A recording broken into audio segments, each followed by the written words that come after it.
Hey VC, it's Mike coming at you with another video. Just shot one a little bit earlier and we still have some decent light in the room here this morning, so I'm going to try to shoot another one here. This time I'm going to show some CDs, some compact discs.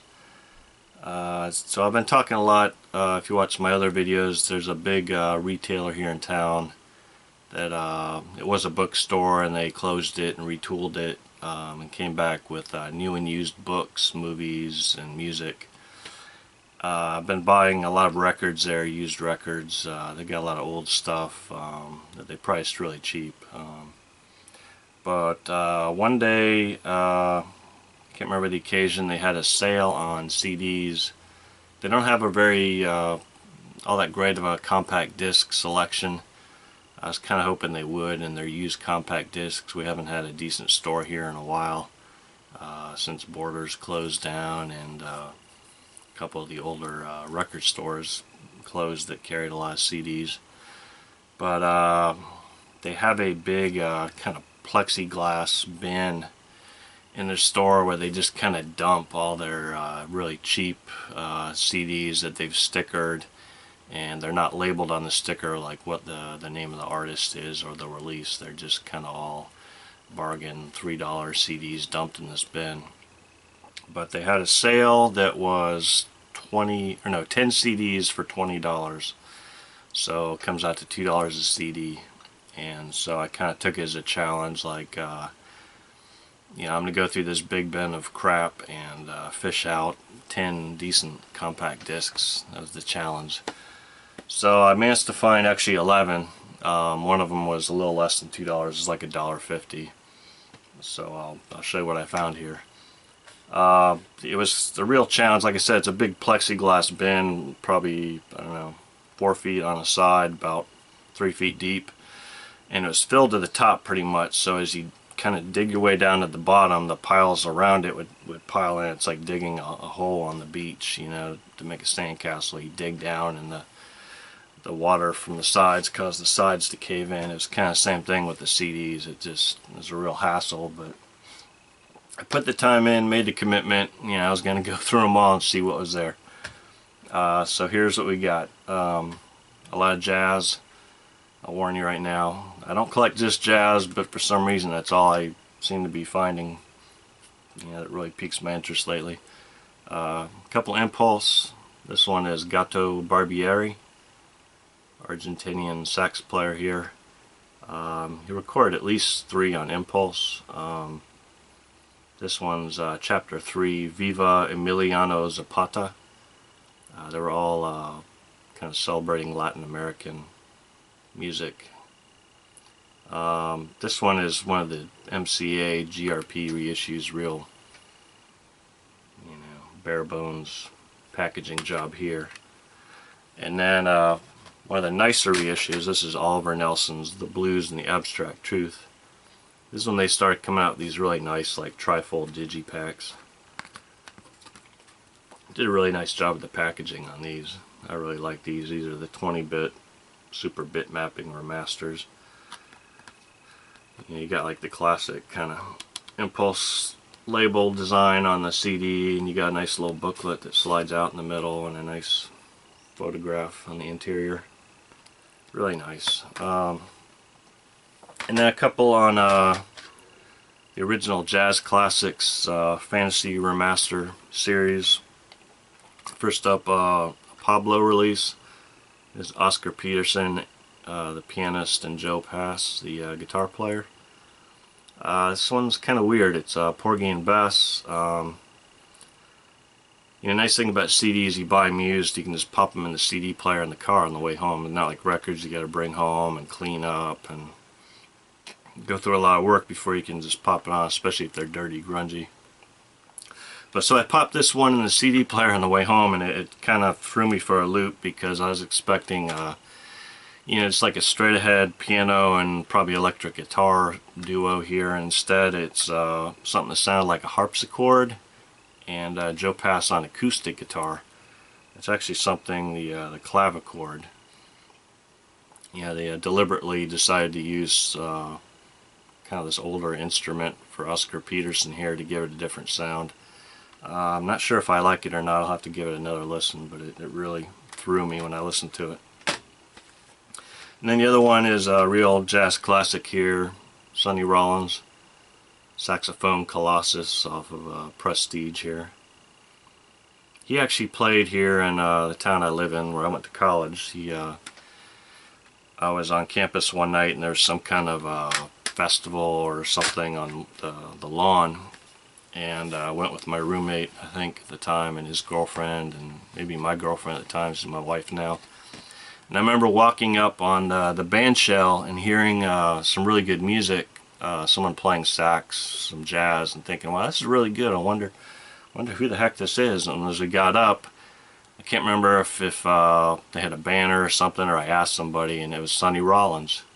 This is back in the late 90s, I think, playing for a crowd of maybe 100 people, maybe less. He was probably the headliner, and a lot of people were packing in and leaving by then. I didn't know his music real well back then, but I still remember thinking, like, this is really sad, you know, that they managed to bring him to a college town here, and he's playing for like 100 people or less. That just wasn't right. But I was glad I got to see him. Another release, this one's on the Milestone label, kind of the same parent group as Fantasy and all. This is the keyboard player, or Hammond organ player, Jimmy Smith, of course, with sax player Eddie Harris. This is from 1980, 81. They're playing at the Keystone Corner, a live date. I don't think they'd really played much together before, so it's kind of an impromptu thing, just playing through some classics. It's pretty good. Jimmy Smith sounds good on the organ still. Eddie Harris, he's good on the sax, but he's playing it with some kind of electronic attachment. He'd been using that since, at least the early 70s. You can hear it in some of his older, like, Atlantic recordings, and it really sounds dated. I mean, it at times almost sounds like he's playing like a toy plastic saxophone through a malfunctioning microphone. It doesn't sound that good. It's kind of irritating. Still got the chops, but that's just something about that sound just irritates me. And then a couple classic Miles Davis, the Sony Legacy reissues that came out, I don't know, 10, 15 years ago. Of course, round about midnight. Nice classic one. And Phillies, I'm sure I'm going to mangle this, Phillies to Kilimanjaro. Kind of his transition between the quintet with Herbie Hancock and Ron Carter, Tony Williams, Freddie Hubbard, to his later, in a silent way, kind of rock fusion sound. Good stuff. I won't say much more about that. And then a few more, three more. They're not jazz. Yay! He's not talking about jazz stuff solely. There's actually some interesting stuff in this band. There were some like Sugar Cubes and Bjork and Tad. I don't really know their music, but I know they were like an influential grunge band in the day. But they didn't make my top 10 cut here. This one, some dub, reggae dub, Sly and Robbie. What's this called? Dubs for Tubs, a tribute to King Dubby, the famous dub producer. This one's on the Rohit label out of Canada. Never heard of that. I like Sly and Robbie. They're not like my favorite dub guys, and this one's just pretty weak. It's kind of digital, late in the game dub, nothing special. I don't know. It's okay, but it's nothing compared to like classic Lee Scratch Perry or King Tubby or the On You Sound Dub Syndicate type stuff. And then some classic Funkadelic here, Free Your Mind, and Your Ass Will Follow. I never, I think I sampled some Funkadelic. I knew, what the deal was. I knew about George Clinton, Bernie Worrell, and Bootsy and all those guys. Jerome Braley, the drummer. But I'd never actually played them like all the way through or any serious listening. So I popped this one in the CD player the other day while I was driving around, and wow, I really like it. Yeah, kind of psychedelic at times, and just, I don't know, I like it a lot. I'm gonna have to check more of their stuff out more in depth. And then the final, the 10 for $20 was some Pink Floyd personnel here. This is Syd Barrett's, I guess, self-titled. This one, I don't know his solo work that well. I'm not a huge Pink Floyd guy. I like them.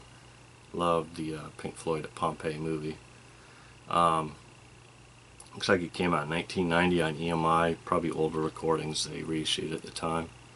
It's a real, bare bones kind of reissue on CD. Nothing fancy about it. Kind of cheap looking, but it's good. Listen to it in the car now and then. It's good stuff. Alright, so the last CD I bought that day was, it was less than $2. So I bought it separately. It was like $1.50, and it's Rusty Dedrick plays Berrigan tunes. Salute to Bunny. I don't know anything about these guys. I like the colors on the cover there, but the reason I bought it, it's the label it's on DCC Jazz. I recognize the DCC. It's a Steve Hoffman remaster, famous mastering engineer. Does a lot of quality jazz remasterings, and I figured if he went to the trouble to remaster this thing, it's probably worth listening to. So for $1.50 I grabbed it. And that's it for that day. From the same store though, from a different visit, I picked up this one. It's on impulse. Archie Shepp, The Cry of My People. Yeah, Cry of My People. This is one of the Verve. It's on impulse, but this is a Verve. It's like a 24-bit, 96 kilohertz sampling rate. Kind of a nice digital remaster on this one. It's a little beat up, but it's got the Obi, kind of American version of the Obi strip there. Nice digipack gatefold interior there. This one really threw me. I bought it. It was at nighttime, and I had to run to Office Depot to pick something up. And I remember throwing this in the CD player. And as I'm driving, all of a sudden I'm like, wait, what? Hit the eject button and pulled the CD. I looked at it, I'm like, is this the right CD? Did they sell me the wrong CD? Because it wasn't jazz, or it didn't sound like jazz. I didn't know what the heck I was listening to. But it is the right CD. There's a variety of different kinds of music on there. Not just straight ahead jazz, not out there avant-garde jazz, not what I expected with Archie Shepp CD. Covers a lot of ground on it. It's really it's an interesting album. I really like it. So that's for that trip. I'm gonna run through a few more CDs just since I'm making a CD video. From the local thrift shops, this one was just water damaged and kind of nasty, but I couldn't pass it up. It was like $1 or $2. This is Jamaluddin Takuma, Renaissance Man, off the Gramavision label. He played with Ornette Coleman, and I think with Ronald Shan Jackson maybe. But he is kind of one of the guys keeping, Ronald Shan Jackson's gone, Ornette Coleman's gone, James Blood-Ulmer's still with us, but one of the guys carrying on the harmonic music tradition that Ornette Coleman started. Really funky bassist, plays a lot of fretless bass.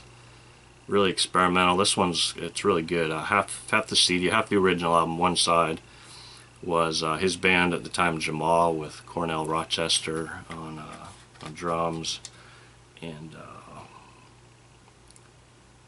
James Watkins on sax, Rick Iannacone on electric guitar. And then the other half is some different people playing with one track, Dancing in Your Head. The Ornette Coleman tune, that one he's actually got Ornette playing on it. And then with Charles Ellaby on electric guitar. And then there's another track with Bill Bruford from Yes and King Crimson playing drums. And Vernon Reid from Living Color, the band Living Color, as well as Ronald Chan Jackson's Decoding Society on guitar. So Bill Bruford and Vernon Reid and Jamaluddin Taqum on one track. That's pretty cool. I actually got most of his stuff on vinyl too. He's a funky player. Still out there playing and touring. And then from the Habitat for Humanity thrift shop here in town, couple by Alan Holdsworth, the English guitarist, played with he played with Soft Machine, played with Bill Bruford's band Bruford, UK with John Wetton. Yeah, it's really been out there. Played with Tony Williams, Tony Williams' new Lifetime, after John McLaughlin took up with Alan Holdsworth and put out some kind of funky, almost disco-esque kind of rock fusion albums. So this one is, actually let me start with the other one. This is one of his first early releases, solo releases. This is on CTI, the Creed Taylor Jazz label. This is from like '76, Velvet Darkness. And just a cheap, epic reissue. Not very attractive. I don't like these, the way these epic reissues of the CTIs look. But this is, I think I read somewhere this was kind of like a demo tape or something. They recorded this and he wasn't happy with the mix, but they went ahead and released it anyhow. He was never real happy about that. But some pretty funky fusion playing on here. Let me see who's on. Alan Pasqua on keys, Alphonse Johnson on bass, and Narada Michael Walden on drums. Pretty good. I remember when I was a kid and I was getting into prog rock, I picked this album up because I knew who he was from UK and Bruford, and it really threw me off because it had that like late '70s fusion sound where kind of like disco was starting to kind of creep in right on the edges, you know. But I'm okay with that now. And then the other record from later in his career from the '80s, this is his band IOU. This is IOU Live, recorded in Japan from, I think, sometime in the mid-'80s. But really good. He kind of picked up later in the '80s with playing the Synthax, a guitar synthesizer on most of his records, but I really like his straight-ahead electric guitar playing, and that's what this is. It's got vocals, Paul Williams on vocals, but great band with Chad Wackerman on drums, fantastic drummer, and Jimmy Johnson on bass. Actually, I have a few more thrift store CDs. I'm gonna pause here real quick to pick those up. Okay, I'm back. So a couple from the local Salvation Army thrift shop. I think their CDs are like $2 a piece, maybe $1. They usually don't have much of anything worthwhile, but one day they had a couple by Medeski, Martin, and Wood. Kind of funky, jazzy jam band kind of thing. These are on Gramavision. Yeah. Great label. Gramavision had some really good stuff. The Jamaluddin Taqum I was showing earlier was on Gramavision. There's some Bernie Worrell solo stuff on Gramavision. This is Shackman. I'm not a big Medeski, Martin, and Wood expert, so I don't know a whole lot about these guys. I mean, I know they played a lot of interesting stuff on the side with guys like John Zorn and all. And then this is, I have my glasses on here, Friday Afternoon in the Universe. Definitely good CDs just to grab in the car and listen to as you drive around.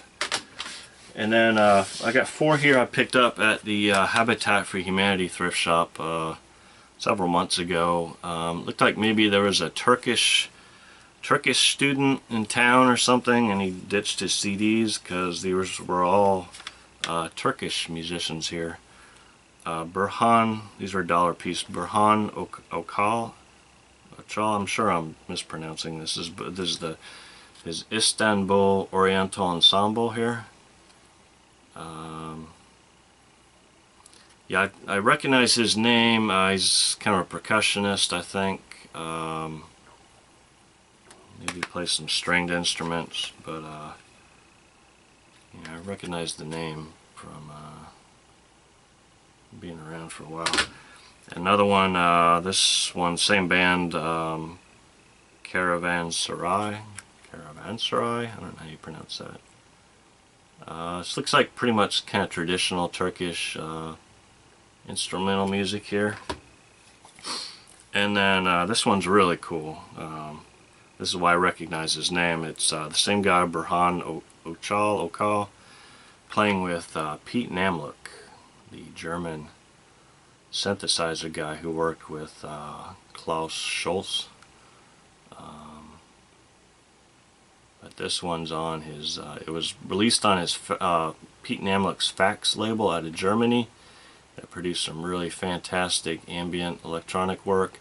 But this release is on the ADA label out of Turkey, which is kind of cool. Same basic artwork, you know, the circle, black circle with some interesting stuff in it,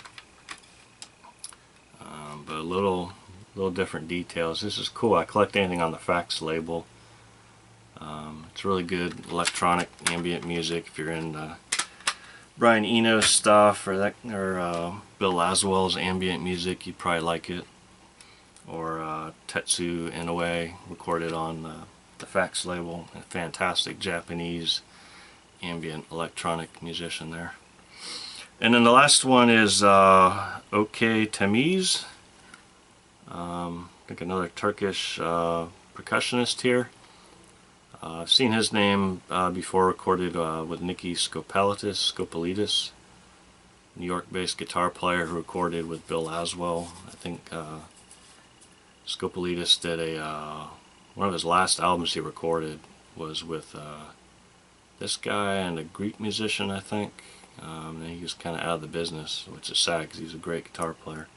This is on that same label, the ADA Music. Yeah, kind of more traditional Turkish music, but really cool percussion and stringed instruments and stuff. I was really excited to find those.